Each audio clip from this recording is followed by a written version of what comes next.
From things in the air to new things for our bodies, join me as we explore 2050.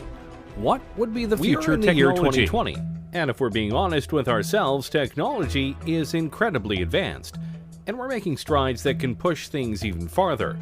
We have cars that are much safer than they've been in the past decade, and we're even making fully electric cars that can help save the planet. There are even plans for self-driving cars and even self-driving Ubers that make the future of transportation very exciting.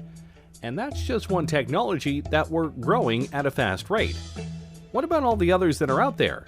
What will technology be as we get closer and closer to 2050? Let's start with one that well and truly could happen very soon: drones. Wait a minute, drones are already here. And yes, they are. But more times than not, the drones you are seeing are small, piloted by people who are just trying to have some fun, or the ones that are used by the military right now for strikes and surveillance. All very fun, but in the future, drones could be an integral part of our daily lives.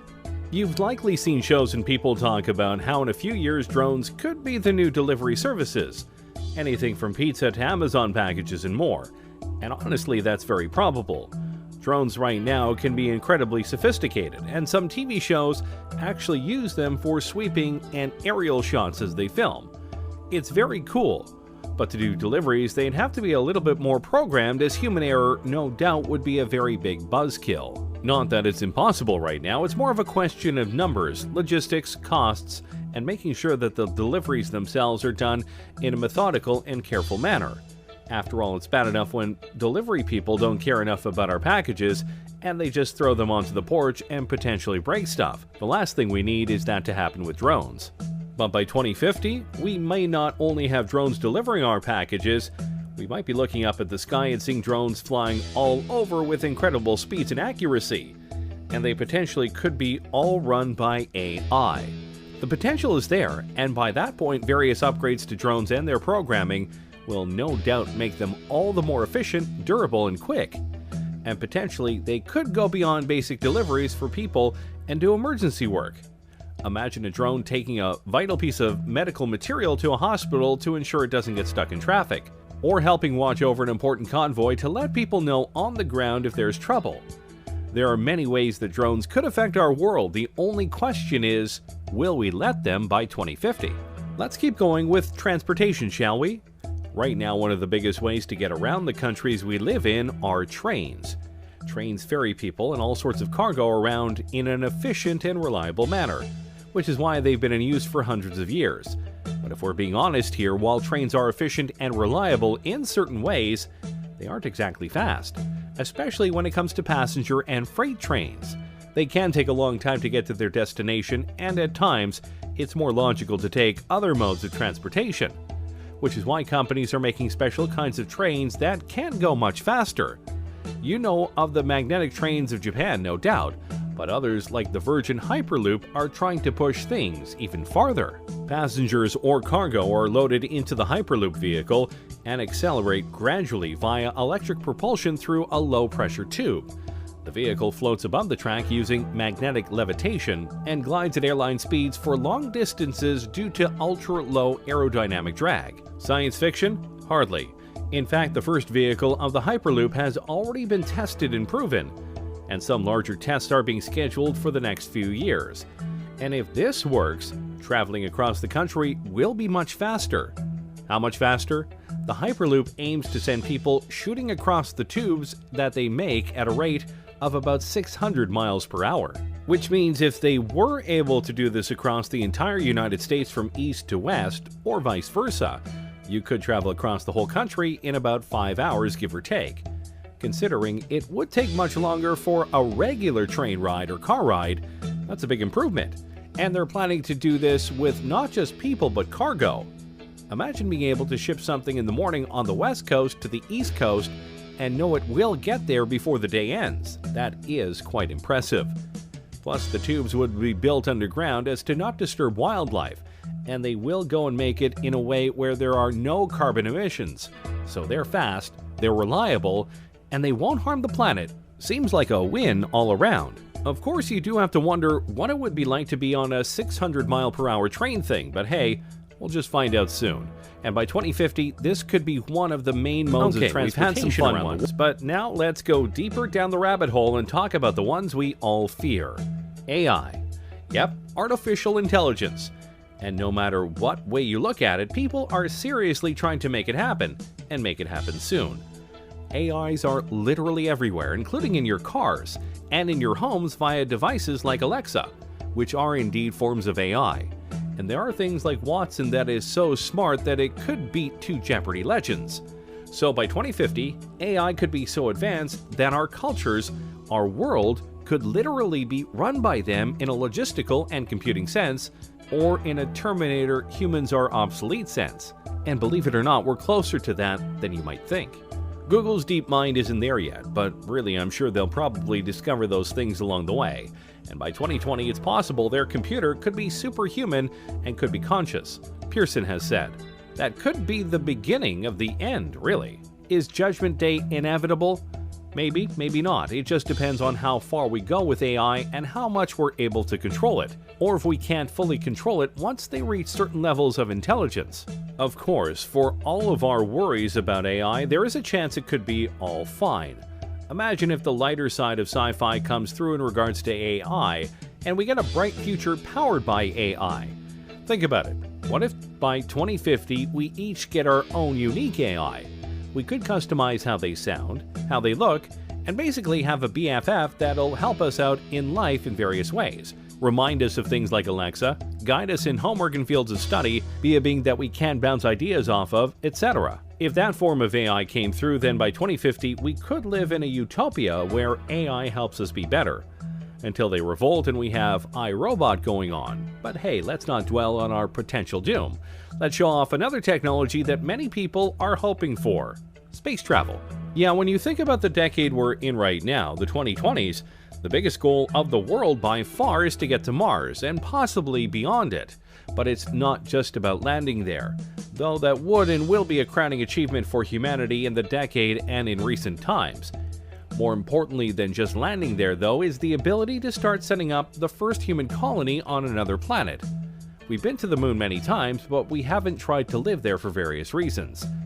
Mars seems to be the place where many feel we can go in order to live amongst the stars, and many speculate that by 2030 at the latest, barring setbacks, accidents, and other things obviously, we could not only be colonizing Mars but having regular shuttles go there so that people can see the red planet for themselves.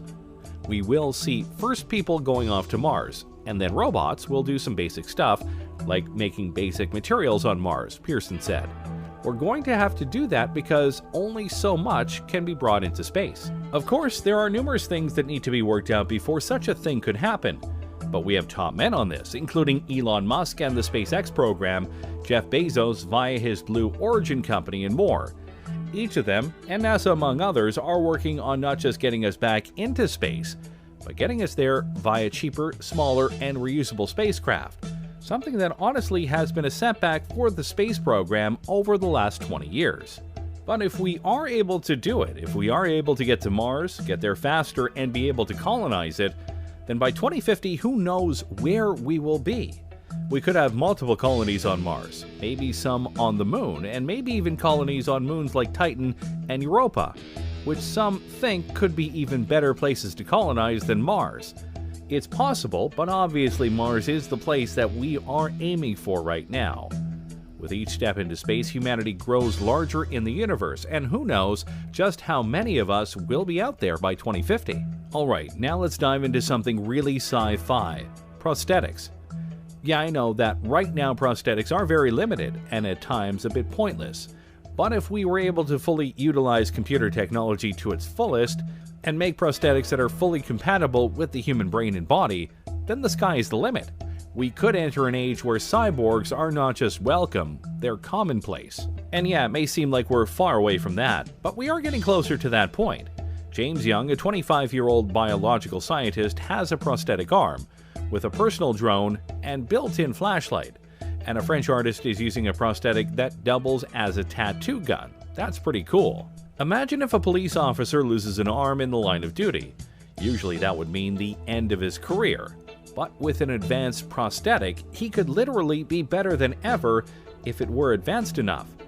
Biggest problem with these fake limbs is that most of them are plastic, meant to convey that the arm or leg is still there and thus still usable.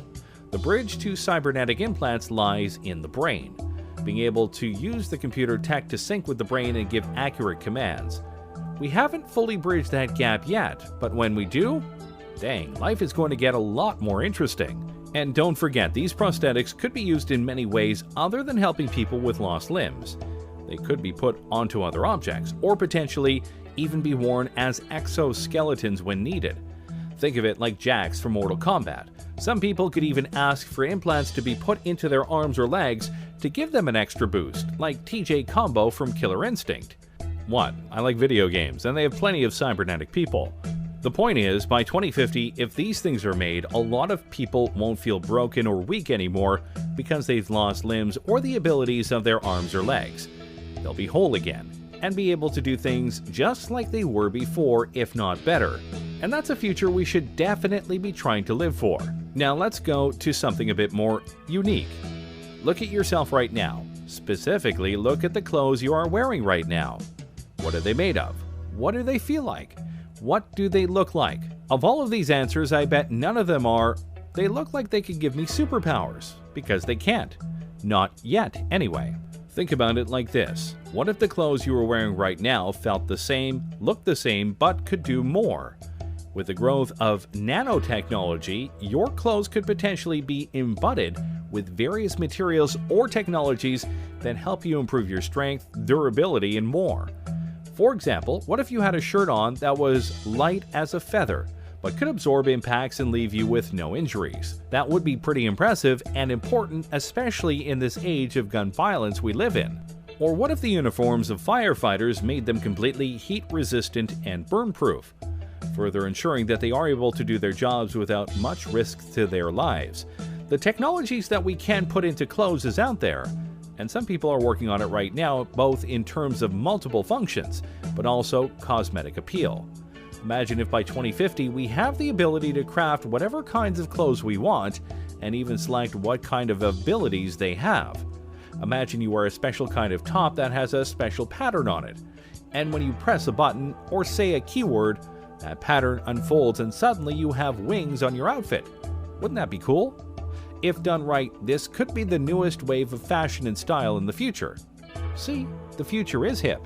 I'm sure that last one left you drooling, so let's temper your expectations and talk about school. Yes, it sucks, and learning can be a chore, but in the future, it may be a lot more interactive. Over the last decade or so, computers in schools have been a must-have for various courses. But if the advent of virtual reality simulations come through as many expect them to, it could lead to all sorts of innovations in the classrooms that could help kids with what's going on. You could take students to an environment in the past and show them what was happening, like watching a battle taking place, Pearson said. You can explain that sort of thing more easily if they can see it happening than if you are looking at a textbook. Oh yeah, history and geography classes would be much more fun, that's for sure. Or imagine an audiobook, but instead of just an audio, you could see the characters coming to life before your eyes, and you watch them interact with others. Heck, school plays could have projected environments to make things seem more real. And of course, you could have virtual tutors to help you with problems that the teachers aren't able to help with. Education is definitely something that can benefit from advanced technologies, and by 2050, our school systems could be so revolutionized that you have to try really hard to fail class. Though I'm sure some of you would still try. Finally, let's talk about something that I'm sure you'll be horrified to hear. In the future, you likely won't need a phone. I know you're stunned, but think about it. Right now, smartphones are becoming more and more advanced every single year. New features, new programs, etc. But by 2050, your phone won't likely need to exist because you'll have access to it and more via something else. What exactly? That depends on the technology. But for this example, let's imagine a wrist gauntlet. Instead of typing up a number, you simply have to say "call mom." But obviously, the gauntlet could do much more than that. It'll likely have a holographic screen that you can use to look up information on a much bigger keyboard. And depending on what sci-fi future you believe will have, it'll have things that can scan objects, detect dangers, warn you about upcoming problems, and may even have an AI companion. So yeah, your phones are important right now, but in the future, more than likely not. Thanks for watching, everyone.